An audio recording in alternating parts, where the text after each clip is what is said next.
Guys, does condition really matter?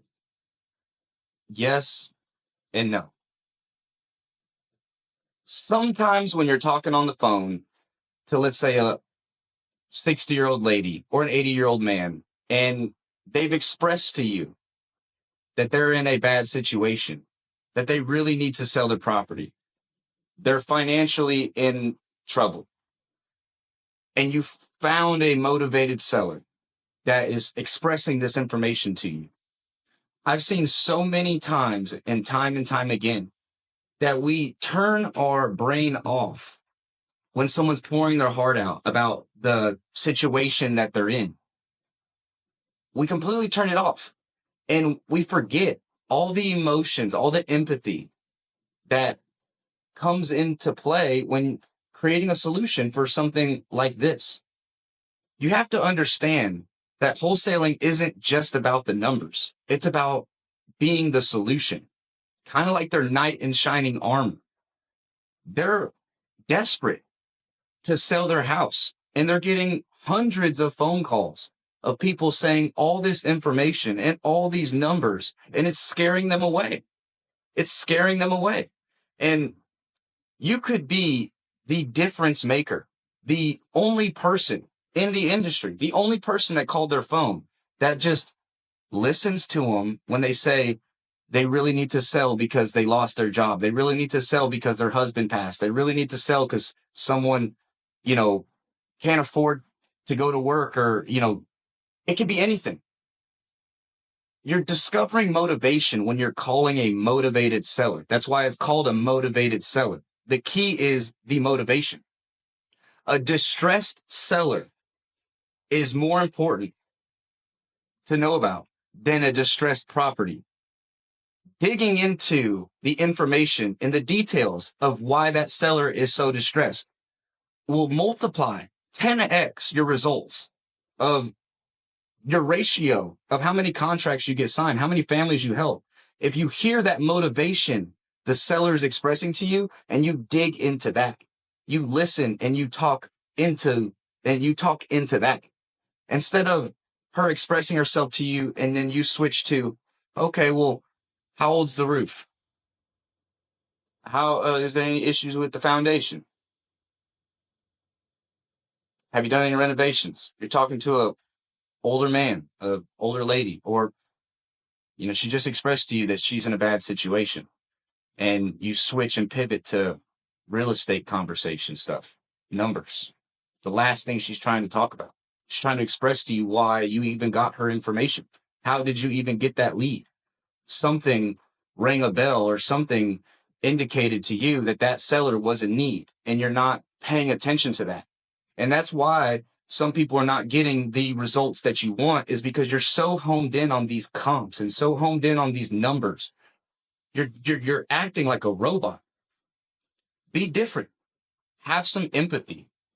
Care about that person that you're really trying to help, instead of just thinking about commission and assignment contracts and comps and ARV. If she's telling you that she really needs to sell because something really bad happened, listen and understand them.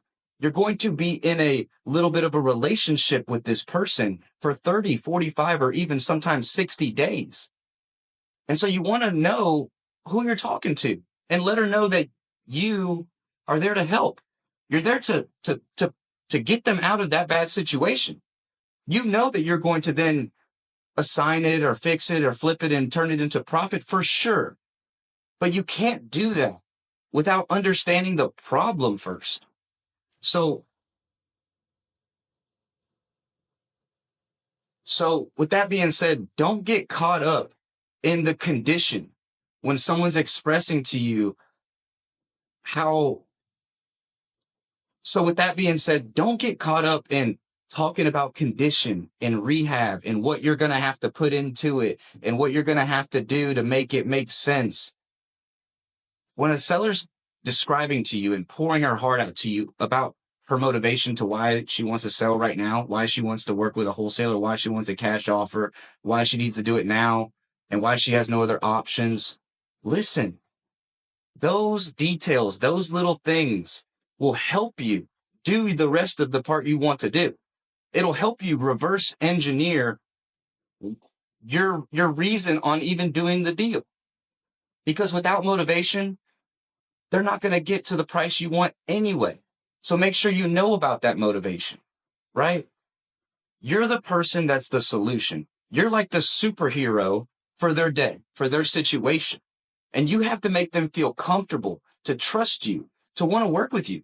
So that when you email them a contract or send them a contract, they sign it and they work with you and they let it go to the closing table. And now you help that person. And if you do a really good job, you get paid. And if you do a really good job, an investor can buy it from you and he can get paid. And that's what this is all about. It's a win-win-win situation.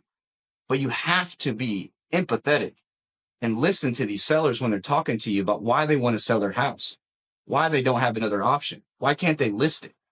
Maybe there's something going on and she just has to do it and she has to sell in 30 days or they're going to take her house. You need to know these things. And so slow down. And when you're talking to someone, you're talking to a human being. Listen, show some empathy, and don't get caught up in condition. You know these numbers. You know you have your comp stuff on the other side of your screen or on your computer. You know them. But you don't have to be that way when you're talking to another human being that really needs some help. So does condition really matter? Yes. But motivation, solving a problem, and helping a family is the most important thing. And that's how you're going to make the most money. So slow down, be patient, and be empathetic.